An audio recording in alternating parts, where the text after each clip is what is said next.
Our show today. The guest is Dr. RWinbush8, the director of the Race Relations Institute at Fisk University. And Dr. RWinbush8, during this last few minutes that we have here, let's give you an opportunity to sort of summarize some of the things that went on at the Race Relations Institute, and to talk about perhaps the impact that some of these things had, sort of a free discussion in reference to that. Well, there's been a number of things. One of the things I've been very pleased with is we had several people meet here about the Encyclopedia Africana. If you know the history of Du Bois, one of the things that W.B. Du Bois, when he died in Ghana and is buried there, he wanted to create a set of books that would define on a global level the issues of blacks in the world. And he wanted to call it the Encyclopedia Africana. Well, 3 volumes were published before his death in the early 1960s. So we met with a group of scholars from Michigan State, the children of Du Bois, as well as the children of Nkrumah, who had invited him. They were there, and we're going to be announcing in a few weeks, perhaps, and in fact, not perhaps, but we're going to be announcing a relationship between Fisk University and Michigan State to complete this set of books that Du Bois had envisioned. That's a tangible. I think another thing is that we've seen a lot of people just networking with each other. Kimba Smith's father, who is a woman who is incarcerated, and been a lot of publicity about her case, 24 years in a prison because of not selling drugs, but being involved with somebody, so-called mandatory sentencing law. Well, we were able to hook her father up with members of the White House and the Justice Department.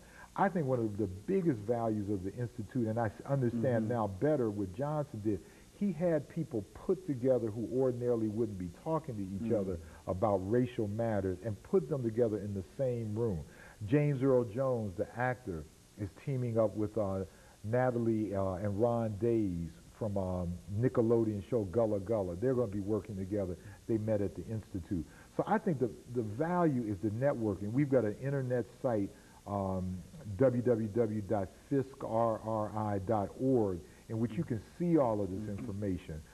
People really wrestle. I mean, there were some very, tough moments when people were really dialoguing about race. But I've heard from several of the white participants, black participants, saying this was one of the most valuable discussions they had ever participated in, and we're going to do it again, too. I think it was a great lesson in diversity more than anything, not only for Fisk, but for the entire community and the entire world. It truly was, and I think that some of the reports have been misleading in the local press about there were no white people here. The fact of the matter is that, believe it or not, people of color and whites can have dialogues about race. I think oftentimes some non-well-meaning whites will feel that if a lot of white people aren't there, it's not legitimate. I don't think that's true at all.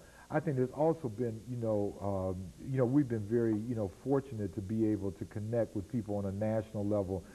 We had several brigadier generals from the U.S. Army coming down to celebrate the 50th anniversary of the celebration of the desegregation of the Army, and we're going to be working with the Army closely on some issues that they're having problems with relative to race in the ranks. And so this has an impact all over.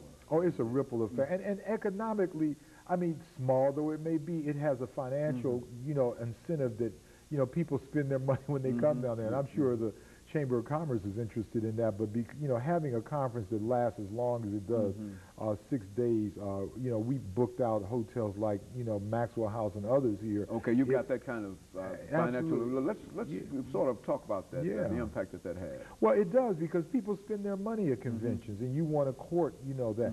I think what's interesting also is that it provides black colleges, a chance to be in the spotlight about what they have done and what they can do historically in this country. So the financial impact is significant on Nashville in the sense that it brings people, it introduces people here. A lot of people who had never been here before said, we think about having a convention here. So it's a long-term ripple effect on the economy of the city as well.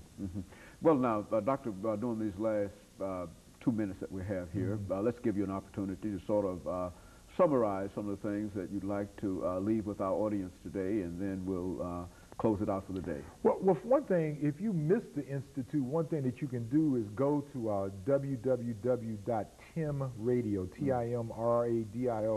RWinbush8.com, and you can actually, we put on site several of the in full living color.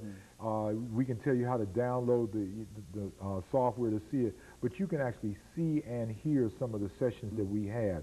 One of the most popular sessions that we had, there was this one with James Earl Jones. Chuck D from the rap group Public Enemies was very popular as well. So Dick Gregory's was very popular.